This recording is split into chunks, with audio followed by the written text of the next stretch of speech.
Chris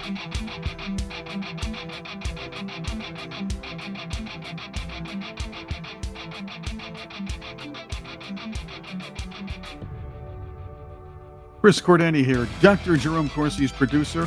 Welcome once again to the Truth Central. Dr. Corsi continues to move forward with his and Andrew Paquette's extensive research into suspicious voter roll algorithms with election interference potential in several U.S. states. On this edition of the show, we're going to play a recent conversation he had with Arizona Today. This on the heels of a recent federal court decision stopping the Democrat Secretary of State there from refusing to include a county's vote in the statewide totals if the local supervisors fail to certify the results. This all as part of the Real Steel series on the Truth Central. You can find out more about this effort and how to donate to help Dr. Corsi, Andrew Paquette, Dr. Graves, and the team expose this threat and stop this real steal through the website gods5stones.com. That's gods5stones.com. Now, here's Dr. Corsi's discussion with Arizona Today. Dr. Corsi. Mark, I think we've got to combine forces here. Yes. And we've got to work together. What I've found, and it's through Andrew Paquette, Dr. Andrew Paquette's work, we found algorithms written into the State Board of Election voter registration rolls.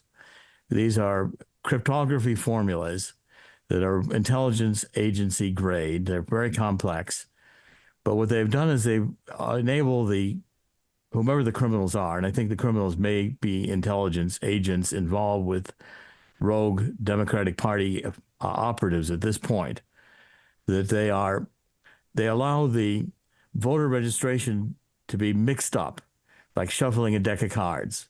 and the scheme is very much like marking cards. There's the same kind of cryptography or sleight of hand or trick involved in it. So the purpose is to be able to create false records, non-voters, that yet get certifiable. They get state IDs to vote. So the state gives them an ID. Even though the vote does not exist, the voter does not exist, it's completely made up by the criminals. And that vote can be used in the election to do a mail-in ballot, for instance. And since the voter has a legitimate state ID, when that mail-in ballot is voted, the same number appears, so it's a certifiable vote, even though the voter does not exist. And they do this by rearranging the database so that I'm sure that in Arizona, your voter ID is not determined by the date you registered. And that's fundamental to this scheme. So that I'm going to give you a very quick example, and then I'm doing this in a condensed fashion, so that everybody knows, for instance, their children are born in, our first child was, and you know who the first child was, and couples will say our third child was one good with baseball. Well, they know who the third child was. But you come along with the state of Arizona, for instance, and the state of Arizona is going to say, well, I'm sorry, your first child is number 1. Your second child is number 12. Your third child is number 23. The next child is 34. Then you had 45, and you've now got 6 children. Your sixth child is 56. You say, wait a minute, I don't have 56 kids. They say, well, we know you don't. But in between your 1 and 12, there are children 2 through 11 that just belong to somebody else. We just threw them into your record. And by the way, child number 3 and child number 10 aren't real children. We just made them up. Because see, when you do this, child 3 and child 10 look just like the other children. So when you mix up the voters this way and you create a clone voter or a false voter, a clone is just another registration for the same person, or you vary the middle initial and change the address, or you just fabricate a voter, that looks like a real vote, because nobody's going to go out and see if that person really exists. The Board of Elections just gives that voter an ID number. They don't go out there and say, well, okay, is this person really here at this address? Do they have a right to vote? And so therefore, states can have 200,000 to 300,000 false votes in them. In a state like Wisconsin, we just found the algorithm in the state of Wisconsin. They have close to 500,000 clone voters. It's almost about 5% of their entire voter registration database are false votes, people who don't exist. We're finding this throughout the country. Ohio has a large number of clone votes, and they've got a large number of people who have no registration date on there, or they're all registered on a January 1, which is not possible for thousands and thousands of voters. So all these databases are filled with non-existent voters. But yet the criminals who have encoded it know where those non-existent voters are, and they can call upon them to vote them at any time they want to vote them. Now, I want to look at the Arizona database, and Andrew Paquette is ready to do this. And we want to see if we can find an algorithm. If we can find an algorithm in Arizona, we're looking at Pennsylvania right now. We found one in Wisconsin. Go look at Michigan. We're going to look at Georgia. We can find algorithms in all of the battleground states. Then we can get lawyers. And our website, go to our website, which is God's Five Stones, G-O-D, don't use any apostrophe, G-O-D-S. You spell out the number 5, F-I-V-E, and then stones is plural, S-T-O-N-E-S, gods5stones.com. You will see all of the information today. We've just posted the analysis of Wisconsin, and I'm going to be writing about this over the next couple of weeks. Now, what this shows is, in fact, that there is a secret scheme, and many of the state board officials don't even know it exists. They usually deny it exists. We've got an official investigation of this going on in Ohio right now. And Ohio has not rejected our findings. We found an algorithm in Ohio. And so therefore, what we are finding supports a lot of the work that others have done. And it shows how this scheme can go together with what others have found.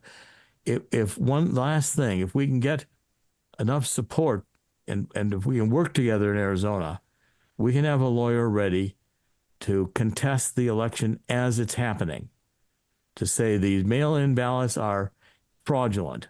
And they could be, if there's an algorithm in the Arizona database, it's like if the casino that you're playing in has marked decks and you're all playing in marked decks, they can't prove you lost any hand. You could have easily been cheated out of any hand you lost. And so therefore, you can't use a corrupt database to validate or certify an election. And so therefore, we're going to challenge that since there's an algorithm in the Arizona database, it cannot be used to certify the election for Kamala Harris, which they're going to try to do. Okay, and they can do it through voting these secret votes. So I want to get prepared, and I want the poll watchers to demand that they have the ability to sample mail-in votes and go out into the community and field search to see if these people exist. And if they don't exist, then we're going to challenge the mail-in votes, and we're going to do this while the voting is going on. We're not going to wait for the state to rush and certify an election, because once it's certified, it's much harder to challenge. We're going to jump in with lawyers at the beginning, and we're going to challenge that this entire process is fraudulent because of an algorithm. We're going to make them prove the algorithm isn't there. And by the way, these algorithms have been in the state since 2007. So how many elections have they stolen in all this period of time? I don't know, but I'm asking. Now, let me just use that much time and let Mark get into here, because I know Mark's got a time, and I really want to hear what he's got to say. Mark? Go ahead, Mark. Well, Dr. Corsi, this is something that we have suspected for quite some time, that it's actually, I'm going to call it the Tennessee two-step, if you will, where not only do we have corrupted voter rolls, but we also have algorithms within the tabulation itself. Now, in a case that Carrie Lake and I brought to ask the court for inspecting the code of the tabulation machines, and I believe, if I'm correct, it was April of 2022, we were trying to warn the court. U.S. District Court Judge Tucci, an Obama appointee, essentially dismissed our case out of hand. We had ample evidence that we would have presented to show, here's the code. This is how it's done. Well, what happens? We have an election that's irredeemably compromised in 2022 for a number of reasons, everything from tabulation equipment that wouldn't count ballots. And I don't want to relitigate this, but there's a whole bunch of functions that were brought to bear to see to it that the chosen few ascended to an office. So we had selection. We didn't have an election. And when we alerted the court that Maricopa County in specific had lied to the court and said that they used EAC certified software in the tabulation machines, they committed perjury, because what had been done is they went in the back end, altered the software, and that's why they had something called an MBS error. Came up twice, not just in 2022, but you go back and look at the record, the same thing came up in 2020. Well, that's machine behavior settings. In other words, the machine was set to not read certain ballots. So this answers the question of why the machine industrial complex is in full freakout mode at the idea that you would compare just the number of papers, the number of paper ballots, to the number that the machine says it counted. That's where you start. When you start looking at what it tabulated in select races, let's say, for example, we simply look at just the presidential race, paper ballots, and you count those by hand at the same time that your machine tabulating. Now, we've had all kinds of people tell us, oh, that's going to delay the vote. It's going to do this and that and the other thing. It's going to be a disaster. Wait a minute. If you're already tabulating ballots during early voting, and fortunately here in Arizona, I mean, this is the plus side of having voting month in Arizona, because we have a whole month to challenge the election. As you have pointed out, I think you've got a great plan. Begin the minute mail ballots start coming back in. Now, here in Yavapai County, I don't think we have a problem. We're a fairly small rural county. The vast majority of people actually bring their mail-in ballot to the recorder's office with ID, and they put it in the box. That is the preferred manner of voting, quite frankly. And I don't especially mind mailing a ballot to me so that I can fill it out, and then I can take it to the polls and I can submit it. The other problem that we have, and this is just recently a disclosure about 10 days ago, the two largest postal workers unions in America, previously nonpartisan, they came out and endorsed Kamala Harris. So let's consider that for a moment. I'm not saying the postal workers are crooked. What I'm saying is that the Postal Service heretofore had not taken a position on endorsing a candidate for president. Now, that's when they were nonpartisan. Now they are absolutely partisan. So in the chain of custody, when you go from the voter to the polls, you now have inserted a partisan organization that is handling your ballot. What could possibly go wrong with that? I would not trust my Democrat neighbor to take my Republican ballot, even from me to the post office, let alone into the system. Now, the point that you bring up, if there's an algorithm that's at work, and quite frankly, we've got guys like Phil Evans in South Carolina. We've got just a number of people who have called this out, and they've shown the mathematical outcome and high degree of probability that an algorithm has been involved. And what were they called? Election deniers. No, we've got a new term. It's called a fraud affirmer. These are individuals who caught them. Yet the media, the industrial media complex, which is backing up the machine industrial complex, wants to tell everybody, no, there's nothing to see here. These are not the drones you're looking for. When in fact, this is exactly why Georgia, the elections commission in Georgia, has decided, okay, we are going to write a rule that allows the counties to count ballots by hand, or to use machines, or to use both. I think we've advocated now for well on 2.5, 3 years that a side-by-side count of the paper ballots themselves, not the votes that are on them, just the sheets of paper, with the machine count is the first step of an audit. Now, if you talk to Joe Hoft, who is a former big box company, I won't name the company, he audited records and caught fraud all the time. And we have this clown of a Speaker of the House, Nancy Pelosi, saying, well, audits undermine the confidence of people in elections. No, they don't. Audits exist for two reasons. Either A, they are designed to prove that there is the system is operating as designed and flawlessly. Or B, you got a problem, Houston. Here's where the problem is. It's very Six Sigma-ish. It's very, let's check design. Let's make sure that it's operating properly. If it's not, you have a defect. You take the system down until you address the defect.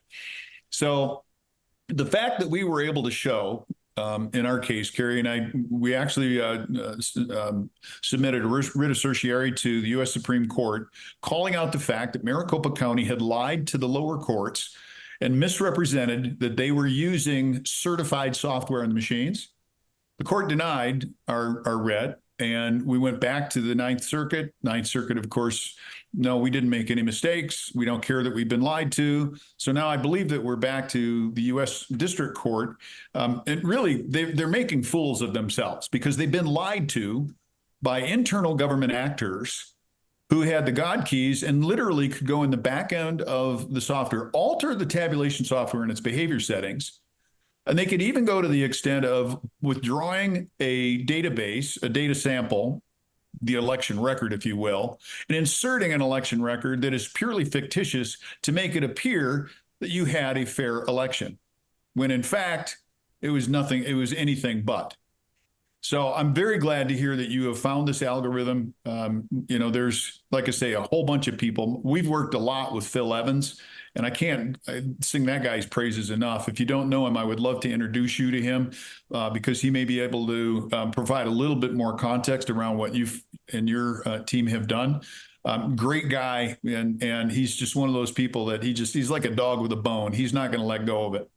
Let me jump in and ask Dr. Corsi, could you take what you've already shared, and I'm being polite and respectful, but take it down to a 7th grade level and tell our viewers and those listening what you and Mark just shared, because both of you, coming from unique positions, are talking in parallel about election fraud in gross terms, that since 2007, our elections have been compromised or highly suspicious. And clearly, since 2020, 2022, we haven't had fair elections. So what you've already learned about the algorithms, can you share for just a moment at a 7th grade level, what does that mean? I go vote. Are you telling me that my vote doesn't count? Secondly, are you telling me I have 2 or 3 kids I didn't even know about? Right. Well, basically, yes, I am. I mean, I'm telling you that the system, because it has this code in terms of inside the state Board of Election actual voter records, where someone, a rogue agent, can see votes that don't exist, voters who are non-existent, who are never going to be recognized as such because these voters look legitimate, and they can vote them at will. So what I'm saying in the 7th grade level, if I'm the criminal, I'm a political scientist, a PhD in political science from Harvard, I can say, okay, now I'm running the computer. Do you want Camilla to win by 1%, 3%, or 5%? Would you like her to come on later in the afternoon, or do you want me to have it from the beginning? Shall I stop the voting at the end and then we come into the next? Tell me how you want this election to look. And then I can just sit there and vote my fake voters to make it turn out that way. So if Kamala is lagging a little bit, I just pull in more of my non-existing voters and vote them. They get counted. They pull in more. If the day ends and I don't have enough, I stop the counting, and then overnight I pull in more, and they're all certifiable. So this is what happened in 2020 when I think several voting locations broke down with water pipe problems, toilet, whatever, at 1 a.m, whatever, folks, don't, 11 p.m., whatever. And then 4 hours later, they fixed the water pipe and they're back up. But when they came back on, what I'm hearing you say, Jerome, is all of a sudden Biden had 20,000 more votes than he did at 11 p.m. when the water pipe broke. That's right, because they voted they voted the non-existent people in the database. Okay. And Mark, Well, no, I'm sorry, what's Dr. most Corsi. curious about that, Dr. Corsi, is, and you've kind of painted a picture for me in my mind that they had to run repetitive ballots through so that if anybody ever checked, the paper count matched the vote count. I hadn't considered that before, but that, because of what Georgia is now doing, it sounds like that is a very real explanation for why they were running suitcases of ballots through. Apparently, they didn't realize that they were being televised. That would explain why they did it. Not necessarily to inject votes in, but to inject ballot count in. Well, and also they probably did that also to, they used their fake voters. They had these ballots that they were running through. They knew that these ballots they're running through are certifiable because they voted someone who doesn't exist but had a state ID voter number for that record. And then they printed a ballot with that number on it and ran it through. So that was certifiable, even though the person didn't exist and no one went out to check. I mean, that's the fundamental fraud starts in the State Board of Election database itself. If the database is corrupt, you see, I've got two principles here that I think will win this for us. Number one is, yes, it's too big to rig. In other words, people shouldn't be discouraged that because they're, these systems are here, their votes aren't going to count. They can only cheat so much, and it'll become obvious. So if people get out in huge numbers and vote, well, let's say they could cheat 5% and get away with it, but if they have to cheat 8 or 10%, they can't get away with it because it'll just be obvious. Right. So one point is too big to rig. My second point is I want to make all these different schemes very clear to people so that it's like a magician. When you know how a magician does the trick, you know what the misdirection is, and you know how the rabbit's pulled out of the sleeve, it's no longer a trick because you see how it was done. Okay, it's not magic. You just see the art of the magician to have this deception. So I'm also saying that we've got to make all these things that they do clear, absolutely clear, so people, when it's happening, they can see it. And so you say, hey, that's a sign that they're doing X, Y, Z. This is a sign that they're starting the mail-in votes. This is a sign that they're starting to vote in the machine, the surge. It's not happening in the polls. It's happening in the surge. It's happening in the machine. So I'm saying we make it too big to rig and too clear to queer. Too clear to queer. They can't queer the election, which is what they're trying to do. Queer it with all these manipulations of the machines and everything else they're doing. So it's not just too big to rig. Right. We can make it too clear to queer. And I would add that by doing the too big to rig thing, you are overcoming, and I think maybe this is just restating what you've already said, you're overcoming the number of fictitious voters with real voters. Yes. Going to the polls to show your ID, there's an interesting thing and that's what I do. I show my ID. They make sure that on the voter registration tab, okay, Mark Fincham has pulled a ballot. He's voting. That means that I really was there. Yes. So it's rather easy to go through the mail-in ballots, of which in, I think, Yavapai County had about 10,000. Maricopa County will have hundreds of thousands of mail-in ballots. So to your point, it is so easy to put non-performers, those individuals who did not exist, it's very easy to inject those into the system. And the telltale sign, this would be the tell of the left, actually the uniparty folks, the power brokers. They have spent hundreds of millions of dollars to prevent the inspection of the code, to prevent the hand counting of paper ballots, to conduct an audit at the county level. We're not talking about a recount. And that's where the Arizona court system has failed miserably. In Cochise County, they made the argument, well, nobody ordered a recount and the law is specific on a recount. Time out. There was no candidate asking for a recount. That's what the law addresses. The county said, look, there's enough information out there that we have a very low confidence level that these machines are accurate, and we want to compare the hand count to the electronic tabulation account. Hundreds of millions of dollars to prevent such an inspection, not just in Cochise County, Arizona, but all across the United States. That is a tell of covering up fraud. Representative Fincham, isn't it correct that the county supervisors or commissioners, depending on where you are in America, don't they have the authority to not certify the election if there's probable cause? Yes, I'm glad you brought that up, Lyle. So the Election Fairness Institute, which I'm the executive director of that organization, we assisted County Supervisor Ron Gould out of Mojave County, who was threatened by the, shall we say, dubious occupant of the office of Attorney General, Chris Mays. He was threatened with criminal prosecution if he dared to vote for hand counting of paper ballots. Now, Mays misrepresented the law, and she said, you have no choice, you have to use the machines. Kind of sounds like she's working for Dominion or ES&S or one of the machine makers.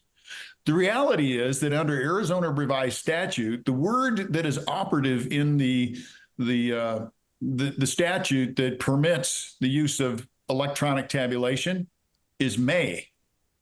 May is permissive, that the counties may choose to use electronic tabulation.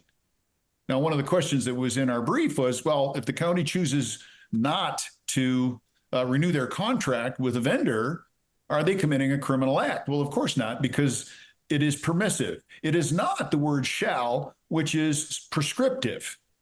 Now, the Attorney General in her brief made the argument that, well, this has already been decided. It was decided down in Cochise County. You can't do this. It's like, time out. That's not the question that was decided.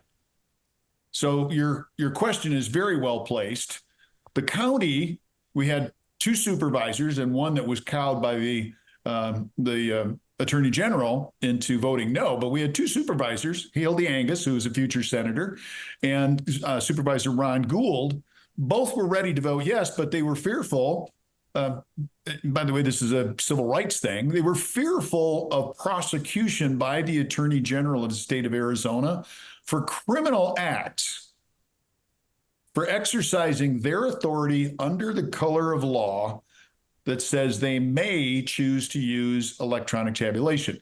So that kind of helps to make the point here that not only are the private industry folks, Mark Elias and all of these government cutouts that have been termed that are NGOs or American Citizens for Free Elections. It's funny how they always come up with a name that is exactly opposite of what they care about. You've not only got these organizations that are fighting it, they came alongside, they came alongside the secretary or the Attorney General in the state of Arizona in an amicus brief. Well, just a moment. The Attorney General of the state of Arizona hardly should need help in defending that office and their position. Yet we have hardcore extreme left Democrats coming in to file an amicus brief, and the judge in this case permitted it. And then I'm mystified by this decision. He dismisses the case. So we, of course, are going to pursue this to the end. This is the attempt by a judge to rewrite Arizona law, and we're not going to have any of it. Dr. Corsi, you already know my position on funding the courts. If they're not going to do their job, we need to cut their budget. Dr. Corsi, you mentioned that you began to notice this in 2007. Okay. And I apologize to you, Jerome, but I have to ask it at this level because we have so many people still that are in denial that there was anything in 2020 wrong or in 2022. So bear with me. You began to notice this in 2007, and you have continued to work through up to present. And my guess is, and that's what it is, my guess is you've uncovered even more sophisticated workings as you've gone about this investigation. Am I correct about that? Yes, I mean, we've been noticing this. I mean, since 2007, a lot of this started when Obama started running for president. Okay. And I've actually written 2 books on the Obama's manipulation of data to get voter data into, I flew in Romney's airplane in 2000 as press in 2012 and saw how their computer systems failed and what the Democrats were doing.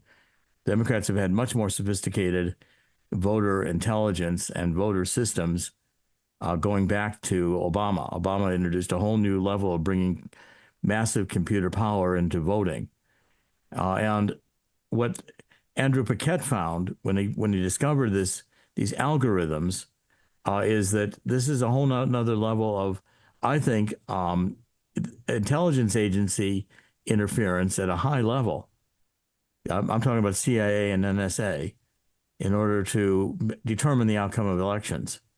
And this has gotten to a level where they believe if we don't catch this and stop this, they won't need to have elections. They'll tell you your voting doesn't. They could vote. They could run a simulation of an election in the computer and throw the votes away, and publish their simulation as the real votes, because they can run a simulation that looks just like it was actually voting. Dr. Corsi. I would argue that we are living a simulation now. We are living a simulation right now. We are in what they would like it so that what people actually vote doesn't count, that they can throw that away and they can make it turn out the way they want to. Then they can control the courts and make sure nobody gets to contest this. Okay, and that's where I'm saying we've got to make these two. They're trying to queer the whole system. They want LGBT, now they want to queer the system of voting. It's the same kind of approach. So okay, this again, is LGBT voting. This is LGBT voting. They don't really care whether it's honest or whether it's male, female. They just want to be able to do their gay pride, and they just want to be able to elect their candidates. They don't care about your candidates. They don't care about voters. They care about outcomes. So can I guess? Please correct me. I'm not trying to be funny, but I'm really trying to understand this as the guy on the next door would, because there's so much still confusion and disbelief. And I'm trying. And both of you gentlemen are subject matter specialists without question. So please, I'm asking these questions at this level here, not to trick or be funny. Jerome, would you say that the election in the next, 35 days is already compromised? No question about it. All right, let me follow up. It appears that and again, please just hang in there with me, both of you.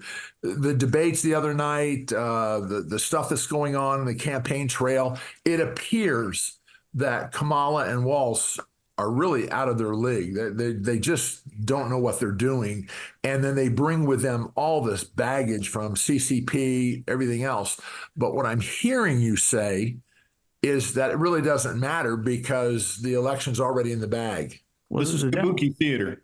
The Democrats have gotten so bold on this, arrogant, that they think that it's okay that they have a president like Biden who is mentally incompetent. They think they can run somebody like Kamala Harris, who's never really won a serious election like this before in her life. Good point. They think they can get this guy Walz, who says, I'm a knucklehead, and yet they can win the election because what they can do is they control the voting counting. I mean, it's not who votes, it's who counts the votes. Lenin said this. And their Democrats have become communist. So they're fully on board with the Marxist idea. It doesn't matter who votes, it matters who counts the votes. And so they can manipulate the internal system such that they can vote fake voters, as many as they want to vote, and they can control that.